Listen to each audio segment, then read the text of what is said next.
ask anybody's question but yours. You're an idiot. And really a disloyal person. What's up, everyone, and welcome to this special edition of the Disloyal Idiots podcast. Christian and Guzman here, unfortunately, without my two other cohorts and Steve Howard and Andy Pregler. But that's what we have Mike Ostrowski for, and Mike is joining me once again. So we could talk a lot about postseason basketball, lack of postseason basketball, throwing some lacrosse there as well. But of course, at Syracuse, who are we kidding? It's basketball season. And at least Syracuse didn't have to deal with premature confetti. Yeah, that was something. That was a thing that happened.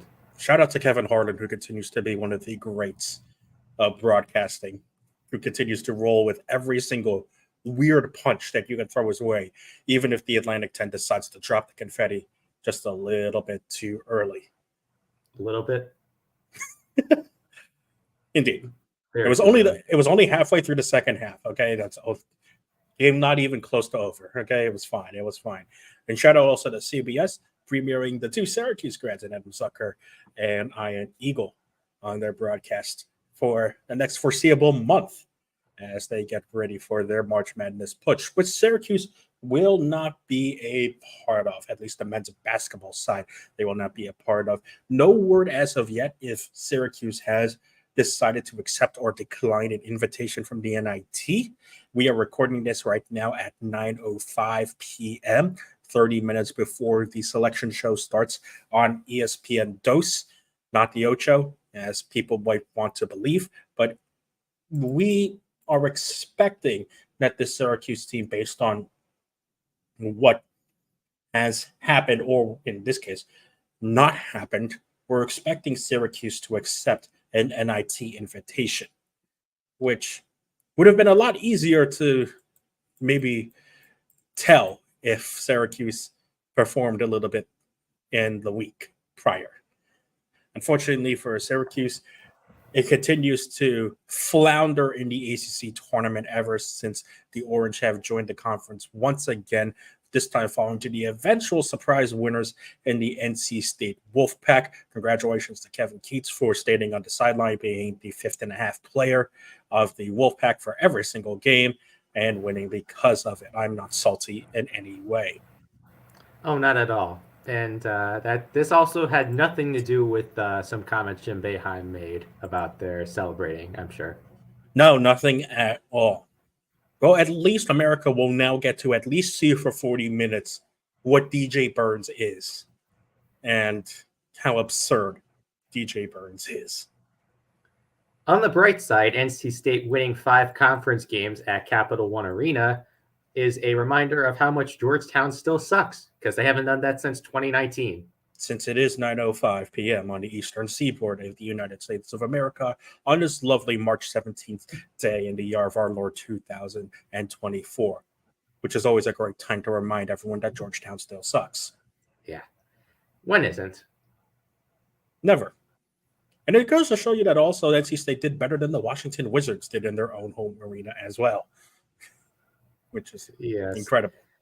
See, when the Sixers sucked that bad, at least they came up with a nice name for it, the process and all, and now the Wizards just suck. Well, unfortunately, because of what the Sixers did with said process, they kind of ruined the use of the term the process from hence on forward. Mm-hmm. But let's get to Syracuse's process, because Syracuse's process is actually just starting. The game against NC State kind of was just an amalgamation of the entire season once again, where the lack of depth and the injuries forced Syracuse to, again, turn to a bit more zone than they probably would have liked. The lack of size that Syracuse had availability to counter DJ Burns was apparent once again, which means Malik Brown, as good as he is defensively, just couldn't keep up with covering Burns one-on-one throughout the entirety of that first half. And eventually, NC State started knocking down threes. Syracuse started playing again a lot of iso ball, which is essentially, once again, just kind of the microcosm of Syracuse. Not only it's this year, but just kind of the past couple of seasons.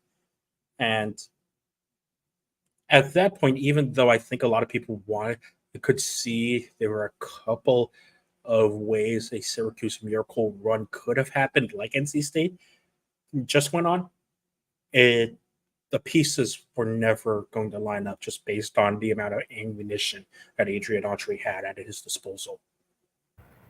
Yeah, when you have a 7-man rotation, and even of that 7-man group, it's hard to stretch out your 6 and 7 guys for very long just because of where they are in relation to the competition they're playing. It's not a great situation. And yeah, this is where we had been the past couple of seasons, where Jim Boeheim was intentionally only running about 7 guys. But at least in this time around, there was a much better effort to get more than 7 guys on the court. It was just a lot of bad injury luck.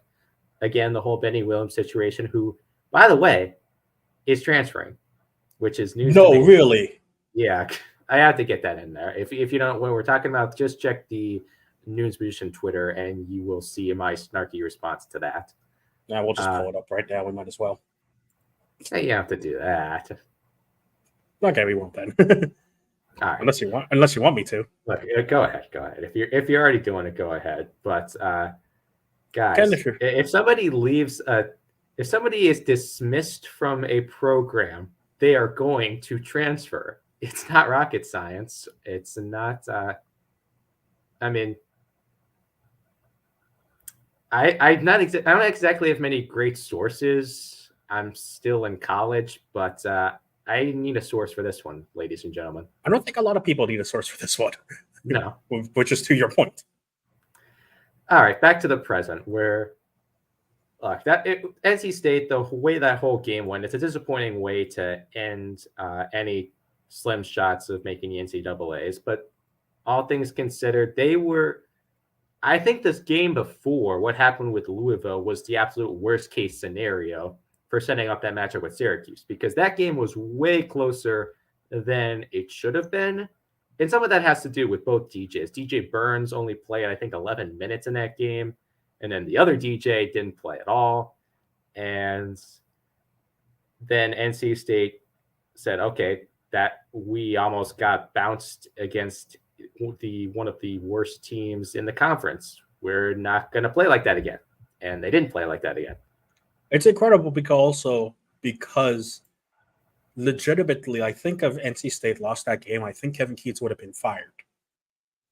Yeah, absolutely. He would have been fired. And instead, NC State goes on a 5-game winning streak, wins the NCC tournament, and Kevin Keats gets a 2-year extension and another $750 into his pocket. No, $750,000, excuse me, into his pocket. Yeah. Who's his agent? I might need to give him a call. Me too. Give us a second on that. But yeah, that's great timing, I guess, is the best way to put it, to go on a run like that. But yeah, all things considered, like, I'll give the Wolfpack a ton of credit. They played extremely well the entire game against SU. I mean, like, yeah, some of it is obviously judo is forcing a bit, having to play hero ball, but at the same time, JJ couldn't get open at all. He wasn't taking shots. It's not like he wasn't just taking shots because he chose not to take shots. He didn't take shots because there were not shots to take. And then when you have JT, Justin Taylor, not really contributing on offense, Quadir Copeland very much had an off night too. He made some bad shots. They just could never really get back into the game once they fell behind around halftime. And so now it gets interesting, because one of the things that I think would be, at least in this mind for Syracuse, again, we haven't heard yet on Twitter, unless it's broken within the last 5 minutes, if Syracuse is going to accept or deny an NIT invitation. But there is an argument to deny an NIT invitation, like some programs have already done. St. John's and Pitt have already declined a NIT invitation. And a lot of that has to do with the fact that the portal opens up tomorrow. And even though Syracuse has some pretty talented freshmen coming in, and Donnie Freeman and Elijah Moore, those two guys alone aren't going to help Syracuse get over the hump.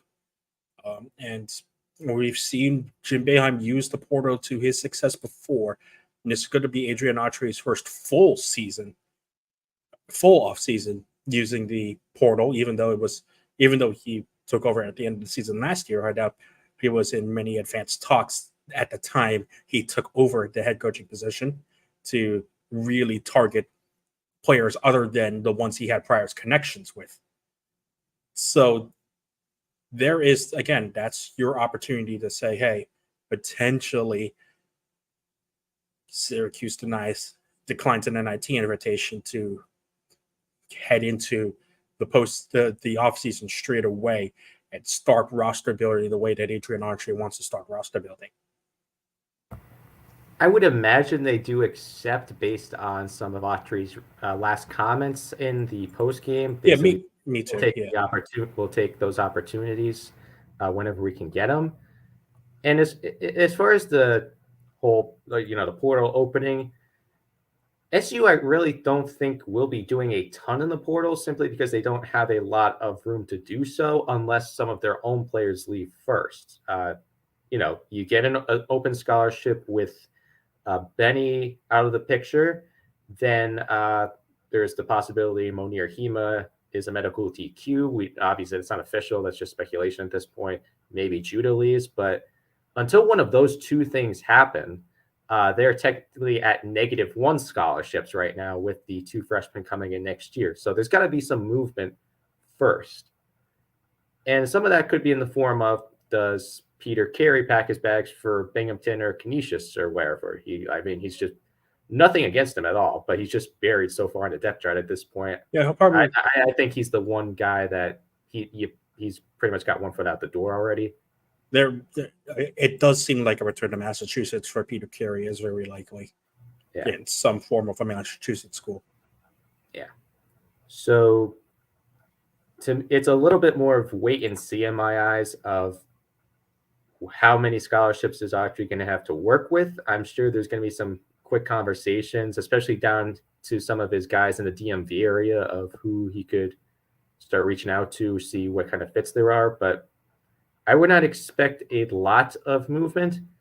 And I really do think, this is something we brought up in Slack a little bit earlier today. I think a lot of the current guys are going to stick around. I don't think Chris Bell's going anywhere. I think Whittier Copeland is going to be starting next year. I don't know if that's a really hot take, but what you think? I think there was an argument as well.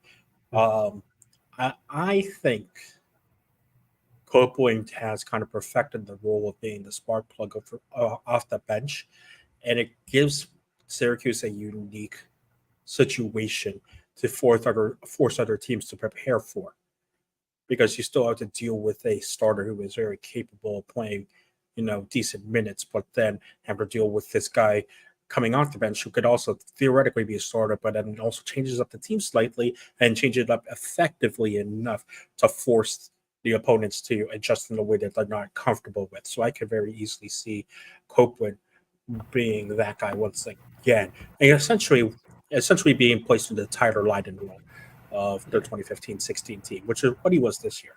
See, to me, the spark plug guy you want is Malik Brown, because to all indications, a report by Donna over at Syracuse.com said he'll be back next year. I think he's your spark plug guy who he's been forced into starting at the 5, playing a bit out of position. But with Donnie coming in next year to most likely play at the 4, I think Malik stays as that first guy off the bench who still plays 25-ish minutes a night. They probably have some combination of Naheem McLeod and hopefully hitting the portal for another big. And I think that's at least it's at the top of my list, getting another big, especially with just if Naheem comes back healthy, we saw you really still can't run him out for more than about 15 minutes a night. So get some quality depth there. Maybe Will Patterson gets into the mix, but again, you don't want to count on that before he's played a single game. I think it's got to be like you said, I think it's got to be a big that Syracuse looks for, because I think with a bit more, settling in the offseason, you have more coming in. You have Chance Westry coming off of injury. The shooting should get a bit more consistent, and that should kind of help Syracuse's offensive somewhat inconsistencies. The offense was pretty good down the stretch, there were definitely still some inconsistencies that could be solved with Moore and Westry getting into the lineup and developing those guys over the summer. But definitely, as we continue to solve, rebounding was a huge issue. Yeah, McLeod's availability was a big issue. So yeah, big in the portal has got to be Syracuse's number one priority. We won't have to talk about the portal for the women's team though that much. Yeah. No, they are. How do I say this? Still pretty good. Yes, indeed. Felicia Leggett's Jack squad, and only her second year at the helm of the Syracuse Orange, have made their way to the NCAA tournament, where Syracuse, at the beginning of the season, was projected to be a bubble team. Syracuse safely into the tournament as a 6th seed here in the Portland 3 bracket. No, we do not know what the numbers mean either, Mason. Shout out to my Call of Duty Black Ops 1 friends out there.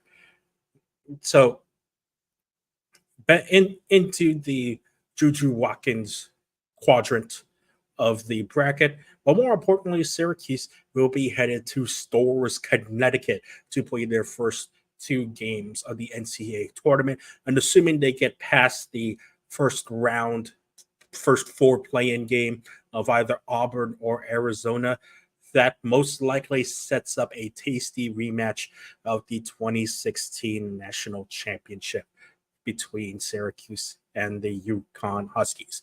Before we even get to that, let's again take a step back to recognize what Felicia Legette has done in her second year at the helm of Syracuse women's basketball.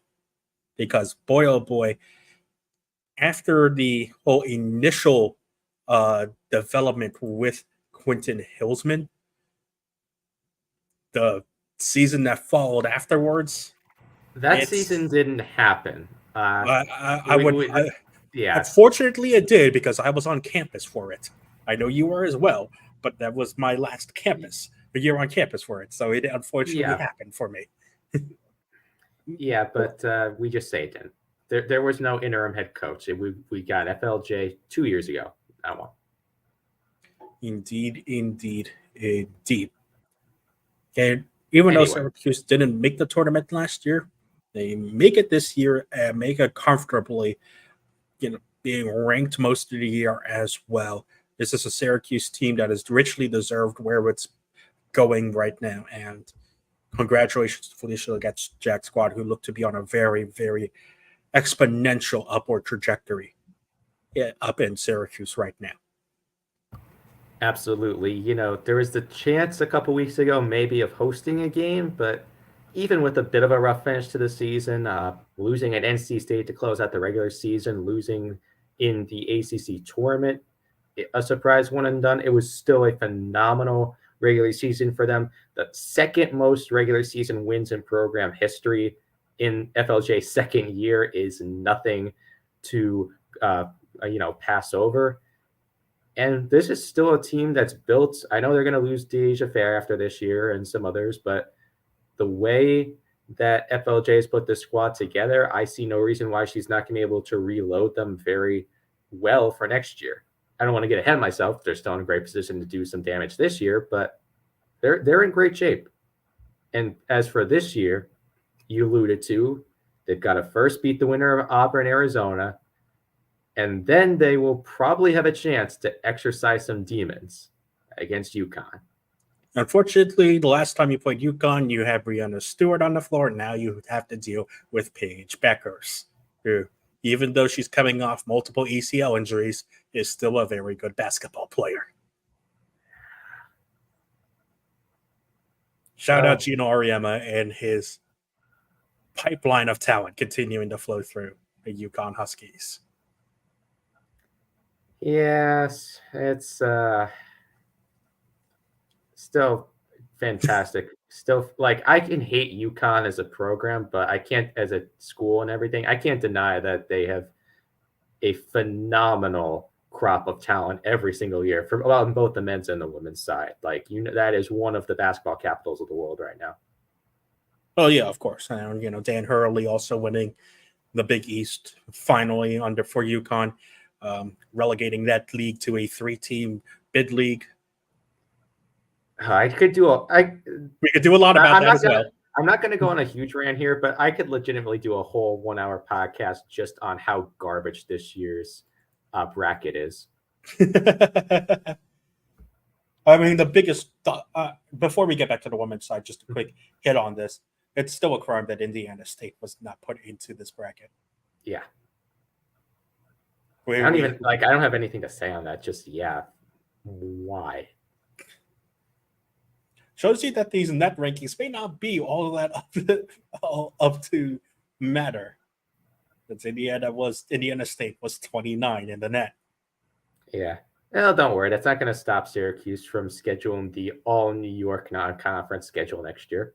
We will get to that in a bit because that is very, very important for us to talk about. Let's get back to the women, though, because they deserve their time in the spotlight. Because boy, oh boy, do they deserve their time in the spotlight. Yes, it's going to be tough to get it past UConn. Let's put that out there. It's been a while since Syracuse went on that miracle 2016 run that unfortunately ended with basically facing the buzzsaw that was the heart and the middle of the UConn 2010 dynasty. But, we've seen explosiveness from this Syracuse offense, and we know that Syracuse, just in general under FLJ, is not going to back down. I mean, you just count the amount of multiple comeback victories from double digits from improbable positions that the Syracuse women's basketball team has come back from. You can never count them out. No. And don't forget, this team is undefeated against the SEC. Indeed. It was Bama, right, this year? Yeah, it was Bama.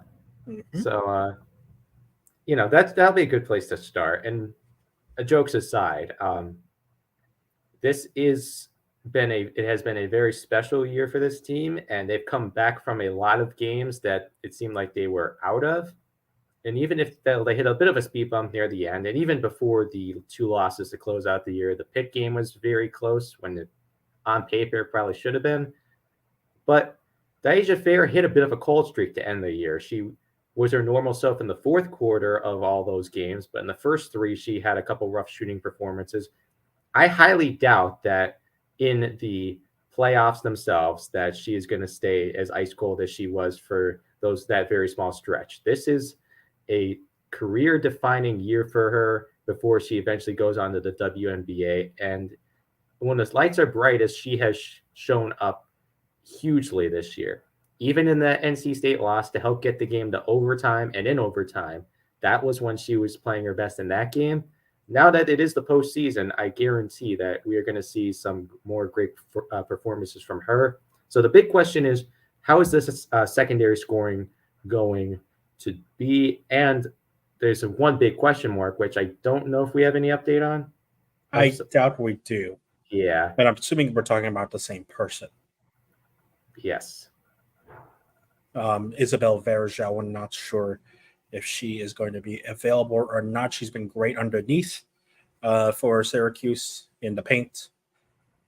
But that remains to be seen. Yeah, because when she's been healthy and when she's been on the floor, she's definitely been a difference maker in terms of changing how teams have to operate offensively just because of her presence. Yes, completely opposite to the men's team. Having that size is a huge advantage for the Orange women's team. It allows them to both have the presence in the paint and to force more the defense inside to open up, both Diasia, Georgia Woolley, a couple other shooters on the wings to get those good 3 shots. There is a wild scenario where Syracuse has a different big Brazilian on their team right now. Yeah. I mean, it is that Brazilian is probably in prime position to win her, second NCAA tournament, NCAA championship. But, we'll see. We shall see. I mean, let's be honest. That's probably one. I don't think a lot is going to stop a South Carolina-Iowa championship. We can dream. Yeah, because that will actually that will be, if that actually ends up happening, that will be a highlight matchup. I think even more so than LSU Iowa from last year. I mean, yeah, I hope so. Like the way, a bigger picture step, real quick, as we're getting close to the break. Just women's basketball in general, the way the last couple of tournaments have gone has really drawn me in a lot, and I hope it's doing the same for a lot of other people. We've seen some incredible games, and especially the finals last year. So that would be a shootout for the ages in the championship game this year if it does indeed come to pass. So if Syracuse can't get there, which, come on, don't rule out another miracle run. We specialize in those. That would be a very interesting final, and why not? Yeah. Like this isn't. It's not like we're talking about the dynasties that aren't fun to watch. Cough, cough, Golden State. Cough, cough, the Yankees back in the '90s. All that good stuff. Sorry, but it's my listen. It is my thing to always rip into the team of that my co-hosts are supporters of. Ask the Q Sports Talk people I'm with on Tuesdays.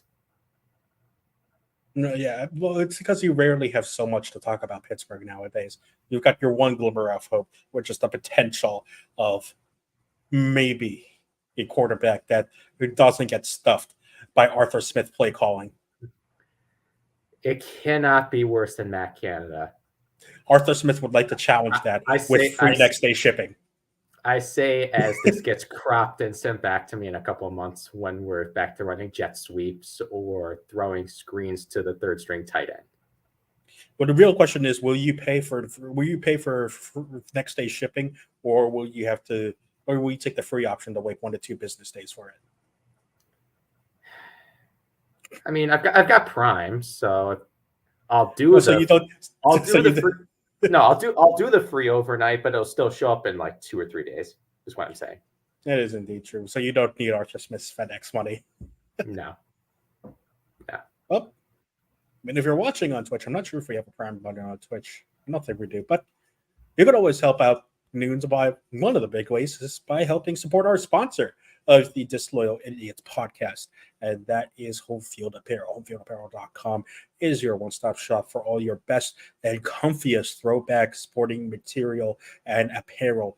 I mean, the latest release for Syracuse is an absolute doozy, a 44 throwback orange script jersey for basketball. I'm not sure if that is even still available because boy, oh boy, it is a very, very good one to have.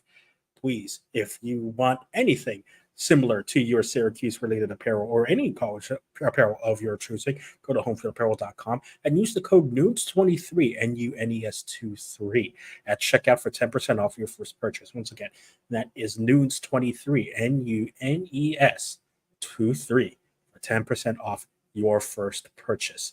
It is an absolutely awesome opportunity for Syracuse to show off, and for Home Field Apparel to show off some of these awesome throwback materials. And maybe also for some of you, nudge Syracuse to maybe have Syracuse join the Home Field NIL collective. I was just getting that. This is our somewhat weekly pitch to SU Athletics to get in on a great brand and to make your athletes some money too. Because NIL is not going anywhere, so you might as well do it with a good company that we enjoy. The NIT selection special is just starting right now on ESPN2. We will have the reaction to Syracuse's opponent en road to the NIT crown and to yet more Madison Square Garden funness should Syracuse end up making it all the way downtown to MSG. But downtown. Yeah, downtown. Sure, I don't have a good New York accent. That was supposed to be a Pittsburgh accent. Downtown. I'm not that good at identifying accents either. So bracket is getting revealed right now. I will jump in when we can. Actually, we might as well just, have a live reaction with us right now before we get into more Syracuse talk. First matchup has already been revealed. Seton Hall is going to host St. Joseph's. as the first number 1 seed Seton Hall. Again, one of those many Big East teams that were left out of the NCAA tournament. 4 seed LSU will host North Texas. Shout out to the Mean Green getting into the NIT. Shout out to LSU. Oh boy, Syracuse is probably not going to get seeded above LSU, but boy, it's going to look bad if Syracuse isn't seeded above LSU. I mean, Syracuse did beat LSU, but Tom Crean only counts for so much.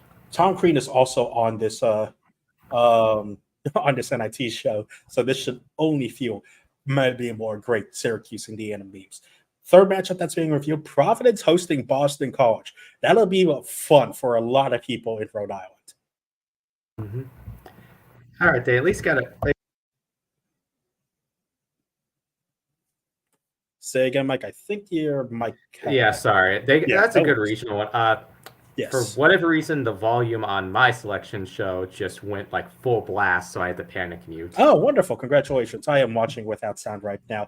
And one of the other teams that we might have thought would have hosted Syracuse, Princeton is hosting UNLV. So shout out to the Rebels who'll have to make their way to Trenton.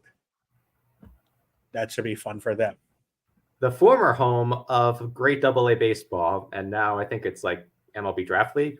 It is MLB Draft League. I still have a great Trenton Thunder shirt. I do love me some Trenton Thunder, even though Somerset's a fun location to hope play some baseball as well. I'm very, very sad that the Trenton Thunder are no longer members of affiliated minor league ball. Even though the MLB Draft League is still fun as well. Second part of the bracket's getting revealed. Wake Forest is hosting App State. Though Wake Forest, again, another one of those first team outs. That could be Wake Forest could have been potentially one of those teams that have snuck in if teams like NC State didn't steal bids. And also if the net rankings were a little more indicative, because they were up pretty high, if I remember correctly as well. One of the bottom 4 seeds that is hosting, Georgia will be hosting a under 500 Xavier team, which is interesting because I was always under the impression that you had to be at least 500 to even play postseason play of any type. I mean, didn't SU get an offer 2 years ago and Boeheim turned it down? I don't remember. I don't think they even got an offer a couple years ago. I think that's what it was. I don't think they got an offer. But I think even if they did, I think, like you said, Boeheim probably would have turned it down if there was an opportunity, if they were given an opportunity. 3 seed is Virginia Tech. Another one of the 3 seeds is Virginia Tech. They will host Richmond. And so if Syracuse in a magical world does get a host, they will probably be a 4 seed. But again, it's not looking likely that Syracuse is going to be hosting an NIT game. Then we're just putting it out there. Bit of a bummer, but at the same time, it's good. It'll be good just for them to get this extra game, at least one game, and extra practices in. Final first half. Yeah, final first half of the bracket has been revealed, and Ohio State's going to host Cornell, and that's going to be fun for the Big Red to travel up to Columbus and play the Buckeyes. Unfortunately, I don't think they're going to send you. You'll be sticking to lacrosse. Yeah, no, I'm kind of here with my other job. That'd be fun. That continues to give you heart attacks. Yes. Don't look up what happened, or do look up what happened at the end of the Cornell Princeton men's lacrosse game earlier today, because boy was it fun, but the rest of the game was not fun for one's blood pressure. Yeah, do look it up. It was an insane ending. And as someone who is slowly but surely being converted into the lacrosse fandom, I ended up watching like the full game highlights after you sent me that clip. And yeah. That's how your average week is going. But because we can while ESPN does some analysis before reviewing the other half of the bracket, we could talk a little bit about Syracuse men's lacrosse, because Cornell and Syracuse are very similar, with only a couple of key differences, mainly in goal and face-off. Because Syracuse in goal and face-off is much better than Cornell, but on the offense and defensive side, they're pretty similar. Explosive offensive attacks, but some questions on defense, especially for Cornell. I mean, you lose one of the best generational defensemen due to graduation in quite some time with Gavin Adler, off in the PLL right now. But they still have Cornell's Tortano Award finalist and CJ Kirst, one of the best ex-attackmen, and Michael Long, another member on the Torton watch list, a sniper in midfield, Hugh Kelleher, a dynamic freshman in Willem Firth. It's a lot of similarities to Syracuse in terms of what Syracuse has also done in their men's lacrosse side. And if you're looking for some positives for Syracuse men's lacrosse, other than not winning in overtime, second half. They just beat Johns Hopkins. I take that as a pretty good sign. Well, yeah, you take that as a pretty good step. Boy, was that game also very interesting. The step you should take is showing the defensive performance that Syracuse just had this week against Delaware, where they held Delaware to only one goal in the second half and absolutely blew out Delaware in the second half to completely run over that game. I believe it was 15-6, if I remember correctly, or something. 14-6, but yeah, still very much dominant performance. Because there was some of the second half, and they completely put the game away. Because if I remember correctly, that game was 7-6 Syracuse at halftime, and so it was an absolutely dominant second half. Owen Hiltz with 6 goals. If Syracuse gets Owen Hiltz going once again to support Joey Spallina on the attack, and also support Christian Roulette, who has been doing very, very well in his grad season with Lehigh. That's pretty good. Yeah, it was 6-5 Syracuse at halftime, and they had went on a 7-0 run to make it 11-5 total. I'm just looking up something right now because, again, for those who don't know, I call the Cornell games for their men's and women's lacrosse teams. Cornell played Lehigh earlier this year to open up their season, which means I got to saw who Syracuse might potentially take from Lehigh's attack once again in the offseason. And they have a guy named Scott Cole, who is on his way to potentially become back-to-back Patriot League Offensive Players of the Year. And maybe Cole Kirst and Christian Roulette can put in a good word to Scott Cole to check out his season with the Orange. Listen, I'll stop by Stompsy's office sometime this week and tell her to put a Newhouse grad scholarship on the side for him. Shout out to the Newhouse grad scholarships. You also got Kyle McCord, which is, pretty cool. Yes, that is. It's huge for recruiting, obviously, but that's just awesome that you get that. Newhouse has that pedigree still, that you get some very good athletes to come here just because of that too. Well, what's up next for Cuse is, at least in their men's lacrosse tenure, is going to be the doozy of all doozies, because it always happens. Syracuse Duke for men's lacrosse is always one of the dumbest and stupidest games in all of college lacrosse. And that's coming up next week. And, a lot of eyes are going to be on that world to watch Joey Spallina tangle with Brennan O'Neill to try and establish who is going to, take another step forward in the arms race for the Torton Award. Yeah, I was at the Duke-Syracuse game in the Dome last year. I've got the credential line around somewhere. I don't know if I have the mental fortitude to cover another one because, as you said, they are crazy. They don't make sense with the sudden scoring drives that both sides tend to go on. But I highly doubt SU is going to hold them to 6 goals. This is most likely going to be a shootout, probably a 1 or 2 goal game right until the finish. And it would not surprise me if we have, like we just had Owen Hiltz have a 6-goal performance. There's going to be somebody on both sides who has like a 5 or 6 point game. The wild thing is that this is a midweek game. Wednesday at 7. Yeah. Yes. It's a midweek game. This is also, at least for me, a what the hell Dyson Williams is still in college game. Because, boy, I feel like Dyson Williams has been at Duke forever and ever and ever. And ever. And ever. I mean, this schedule for This schedule for Syracuse is not easy the rest of the way because you really only have Hobart as your easy game the rest of the way, because then you have, after Duke, it's Hobart, then Notre Dame, then Cornell, then UNC, then Virginia. Of course, for anyone wondering, I will not be commenting too much about Syracuse Cornell. I will be doing the Curb Street special of Keys to the Game. Yeah, and keeping in mind that will be a doubleheader with SU women's lacrosse also playing at Cornell a couple hours earlier.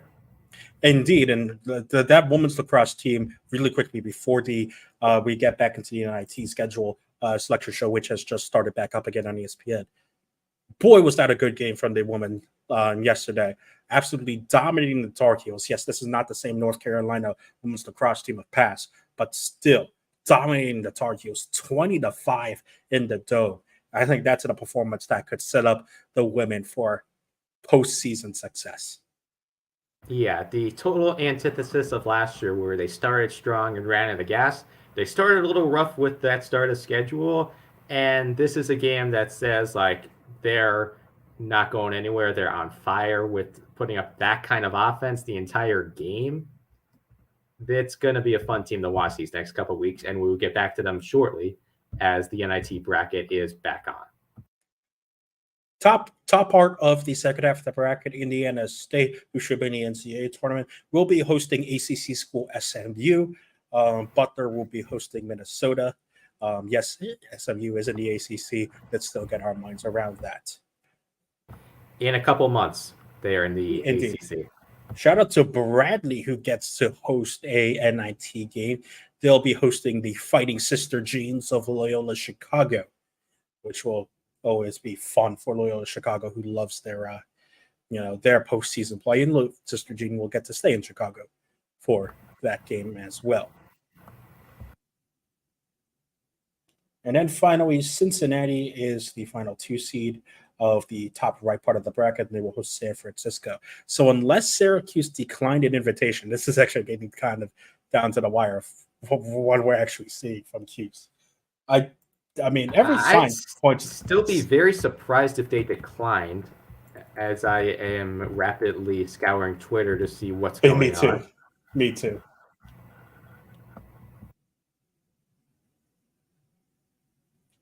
Before we get to Syracuse, just a shout out to Colgate as well, who continues their Patriot League dynasty, and they'll take on Baylor in the 3-14 matchup. The Villanova will host the VCU in the bottom right part of the bracket. So if this goes Syracuse's way, Syracuse will be in the Nova bracket, which again will be very, very will be very, very helpful for Mike, being a Scranton native. And also just the whole Big East thing. But yes, also I have a lot of close friends at Villanova, so I want the personal bragging rights to come out of that.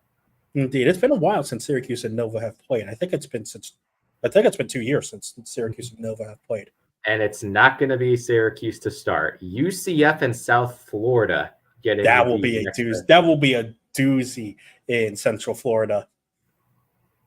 I've low-key been a big USF supporter recently, which I know is bad to say after the Boca Raton game, but like that team is so much fun to watch recently. But we don't talk about that Boca Raton Bowl. Syracuse didn't want to play in that.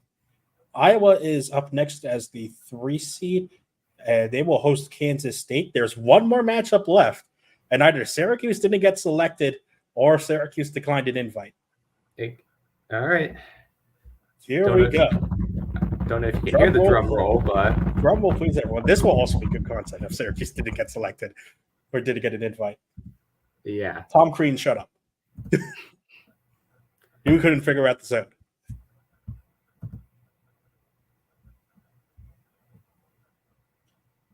Drum roll, ladies and gentlemen, leading on the screen, Utah. No. I don't think Syracuse is going to Utah. UC Irvine. Syracuse either didn't get selected or declined an invite to the NIT.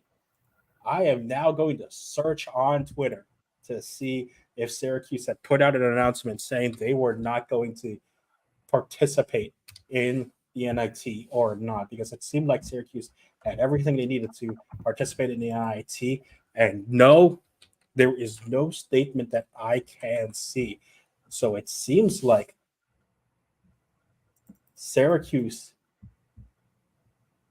did All not right. get selected. Time for me to back things up a little bit, because this is something that I believe was also in our Slack.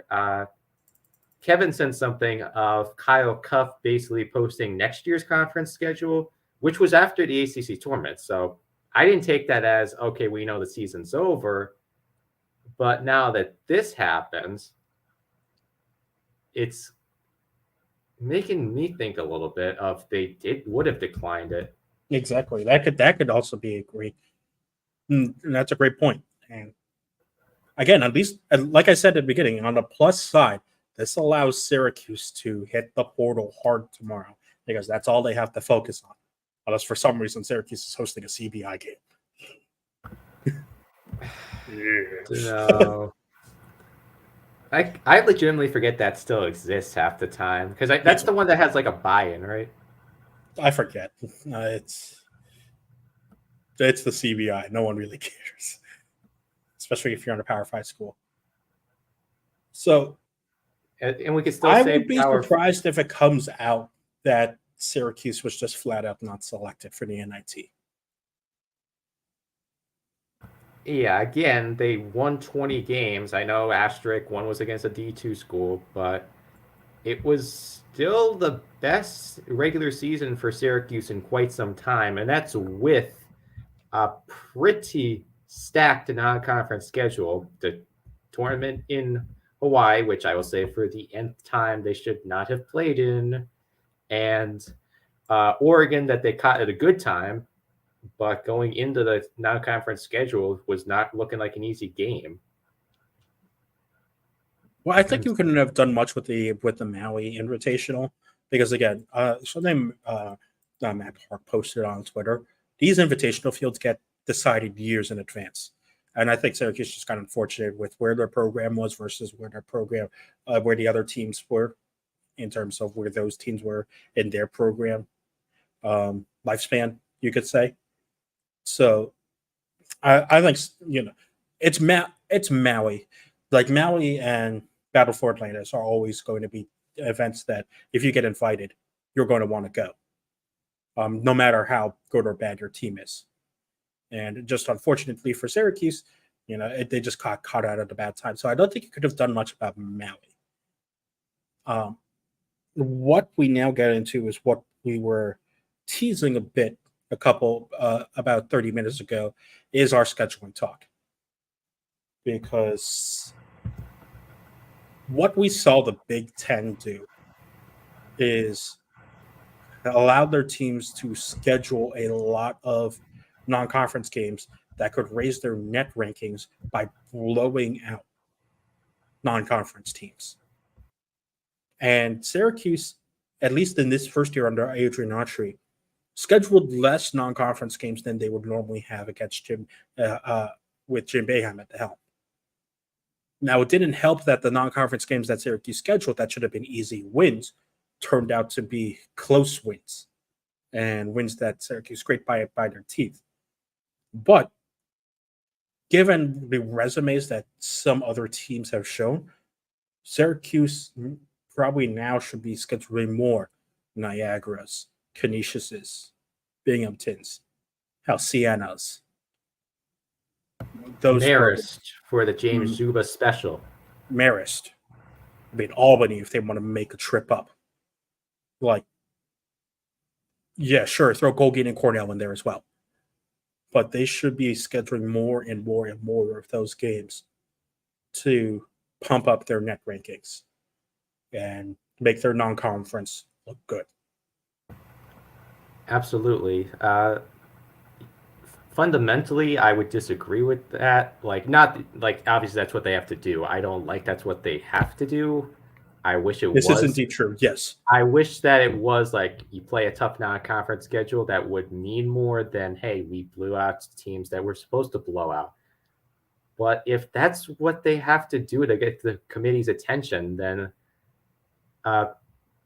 Adrian Autry made the point back in his fall intro press conference to the start of the season on media day that he didn't make any of the schedule this year. I imagine he's going to get right on the phone with all the other New York programs, as you said, and start figuring out, get as many cupcakes as you can. It's not great to say out loud. It's not going to generate a ton of excitement early in the season when SU is ideally beating teams by 25. But if that's what they have to do, and then go into the bloodbath of the ACC to play in the March, then they're going to do it. Well, I think also it gives at least Syracuse, in the way that Autry coached, I think Syracuse could have used a couple more of those games. Not just for the resume booster, but also I think this was a Syracuse team that didn't come into the heart of their conference schedule as sharp as maybe some other teams have been in terms of knowledge of their identity and knowledge of their and knowledge of their responsibilities on the floor. Now, part of that had to do with injuries as well, because if you lose a 7'4" center and eventually midway through the conference lose a 6'10" power forward, that's going to change lineup responsibilities. Yes, I get that. But to get a bit more comfortable on the floor playing with each other, I think Syracuse could have used more of that, of those, throw-in games, you could say resume booster games that Jim Boeheim loved to schedule. And I do agree. Like, forgetting about the net for just a second, because I realized you have to build around the getting a good ranking for the most part. Although, as we learned again today, the net is an absolute. I think you still want to have one or two early challenges. So of the 11 non-conference games, you figure like 9 super winnable ones, and then throw in 1 or 2 early challenges. I'm not suggesting they go try to play UConn at MSG, although 15-year anniversary of the 6 OT game would be nice. But yeah, I know that, especially with the Autry getting his first chance to really make his own roster this next year, instead of trying to cobble together the remnants of Jim Boeheim's last recruiting class with some of his own transfers. We'll see what goes with Donnie Freeman, and whether you have to imagine he's going to come right into a starting role, right? He's going to immediately come in and play the 4. You would hope so, because Syracuse desperately needs that, unless they find a very good 4 in the portal. Which, if they do, more power to Syracuse. Yeah. Because also it sounds like, based on what Donna Tota reported for Syracuse.com, it sounds like they're going to keep Malik at the 5. So it doesn't sound like Malik is going to practice anymore with the responsibilities of a power forward. He will just practice with the responsibilities of a paint protector center. So maybe that puts more emphasis on getting a 4, an established 4, if they want to, make a noise already in the ACC, or if they just want to throw Freeman to the fire and let him develop with the game time. That'll be very interesting to see. But then we also get to a decision that continues to get murkier and murkier. Because we might as well talk about it now with the last couple of minutes we have on this podcast. What's Judah Mintz going to do? I 100% think he's going back to the draft. And I'm not going to come up with a debate of whether it's the right decision or the wrong decision. I just think that he didn't really elevate his stock this year. If anything, it probably dropped a little bit. And I just don't see how a third year with SU is really going to change that, unless he is willing to change his play style a little more. And at the same time, I don't think that necessarily looking to transfer and probably be in the same situation he is right now, of being the guy who's supposed to score 18 points a night and not really use his other skills as well as he could in a better system.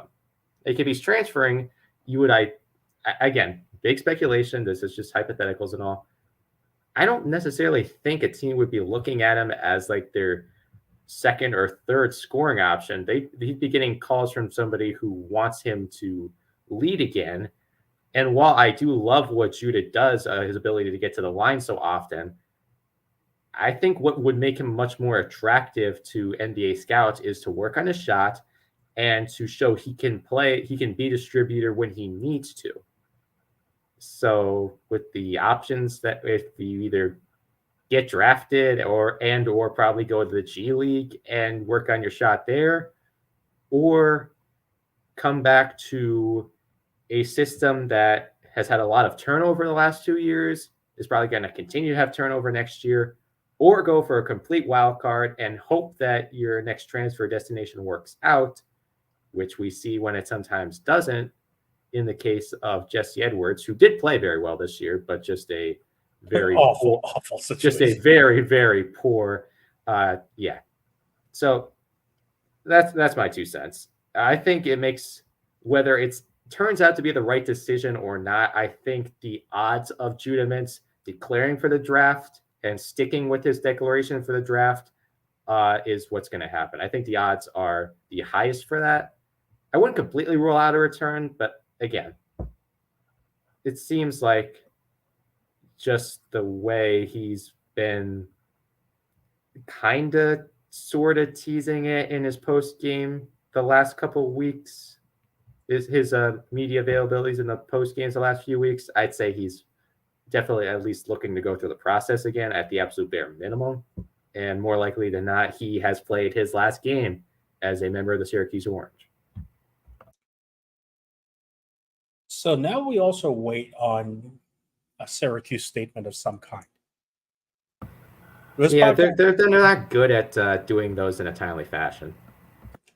Well, I will say we will be ending this podcast shortly, so we will not be reacting to a statement unless it comes in within the next 2 minutes of what Syracuse has to say, or what Adrian Autry has to say about not being selected for the ACs, for the NIT tournament. Whether this was Syracuse declining an invite, or whether this was Syracuse outright just not getting picked. This will be a lot of discussion to have. Yeah. Now, I don't know if they just weren't on the graphic, but there was an ESPN graphic of notable teams declining, and SU was not on it. There was St. John's, Pitt, Oklahoma, Memphis, Ole Miss, and Indiana were the 6 that they showed. And SU has a higher net ranking than several of those teams. I'm not sure if Syracuse. It's weird that Syracuse hasn't put out an announcement yet. We'll know probably when we wake up tomorrow. But this has been a very, very interesting way to close out this week's edition of the Disloyal Idiots podcast. I do want to get in my usual spiel of football, because football. Well, no, hold on. Regular football, and then we'll talk about football. Okay. Yes, right. We do have a couple things to talk about, because I did forget. Well, just mainly because the NIT discussion has kind of like just dominated everything. 2 important events are happening on the football side of Syracuse today. Or not today, but this week. Well, if you're listening on Monday morning, then yes, it is happening today. Yeah. First Syracuse Pro Day will be Monday morning. I have basically 0 details of what that's going to entail, of who is going to participate in it, but I will be at the Ensley Center to hopefully do some live reporting on what is going on. If we'll see Garrett Schrader, probably Isaiah Johnson, the sole participant from the Combine this year, possibly some other guys who ran out of eligibility and will be looking to continue their professional careers. Maybe joining Andre Schmidt, let Schmidt happen in St. Louis with the Battlehawks. And then later this week, football spring camp begins on Thursday, which, again, we are waiting on some official word on what that will entail, what kind of access the media has to it, but we hope to be at every open practice between me, Christian, and some of the other guys on the noon staff. So we hope to give you some good coverage of what should be a very exciting spring camp with a current estimate of 95 scholarship players, which we have all joked, at least on Slack, that this is the most excited I think anyone's ever been for a spring roster reveal for Syracuse football. And also, this means absolutely nothing to most of the people listening, but to Christian it does. They have a choice between Citrus Banquet or the spring football game. And to me, it's not even a choice. I'm going to the spring football game because, Fran, you're selling me. I trust you're not going to disappoint with that. I also have a choice for that day. I will be unfortunately choosing the different option of attending the Cornell men's and women lacrosse senior days that day, mainly because I also call those games that day. Yeah, well, they pay you, so you have a legit excuse. This is indeed true. I indeed work for them. All right, let's wrap this up with the football news. Yes, let's wrap this up with the football news. The second most exciting tweet from the city of Orlando this fine evening. Oh, God. Listen, it's all you. That's it. That's as much of a reference as I'm going to make. I'm not talking about that. I will talk about this, though.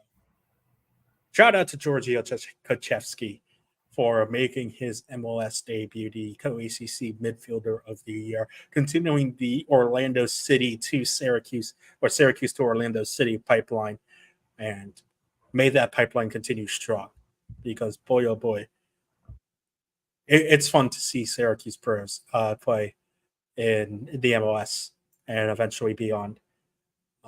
You've got so many great players like Kamal Miller, Abdi Salim, and now Giorgio Kochevsky, who have made their way through the Orlando City ranks.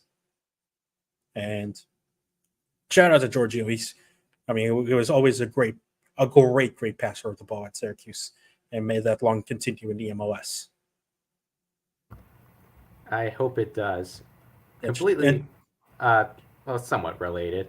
I have a great goal video of him from this year. Of the one time I was actually in the student section on the hill, scored right in front of me, yells right into the camera, and that has got to be like a top 5 at minimum moment of my time here at SU. So thank you very much for that, Giorgio. I hope you continue kicking it in the MLS. And also shout out to Central New York, because remember, Kochevsky is a Liverpool native. So him and Kochevsky and Alex Bono representing the Central New York region well with their representation here in the MLS. That'll do it for us here at the Disloyal Idiots podcast. It is currently 10:05 p.m. on Sunday, March 17th. And as of my latest refresh, there was no statement from Syracuse Athletics or from Adrian Autry about Syracuse's status or lack thereof in the NIT. So this means we're going to have some interesting discussions when we wake up in the morning. If you're listening on your podcast platform of choice, thank you as always for listening on your podcast platform of choice. Make sure you rate, review, subscribe, comment, so that we can trick the algorithm into expanding the Ottoman Empire. If you're watching on Twitch, YouTube, Twitter, Facebook, wherever you may be watching, thank you as always for watching on the live streams. We usually do these Sundays at 8 p.m., but because of the Women's Selection Show and the NIT happening at 9 and 9:30, at 8 and then at 9:30, we decided to push this one back to 9 o'clock so that we could do that live reaction to the NIT selection show and react more so to the women's selection that had just happened. But these will usually happen on Sundays at 8 p.m. A lot of off-season football and basketball talk coming up on the Disloyal Idiots podcast, as well as lacrosse continuing to be on full swing. But alongside Mike Ostrowski, thank you as always, Mike, for joining me. Hopefully we will see Steve and Andy at some point in the coming weeks. But as always, go Orange. Go Orange.